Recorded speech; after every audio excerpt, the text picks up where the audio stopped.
السلام علیکم۔ ساجد علی امیر۔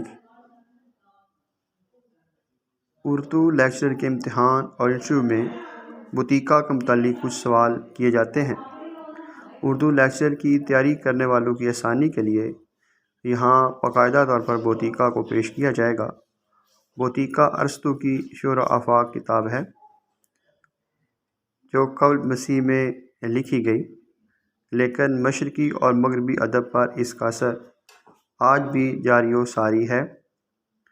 اس کتاب میں ارسطو نے نقل،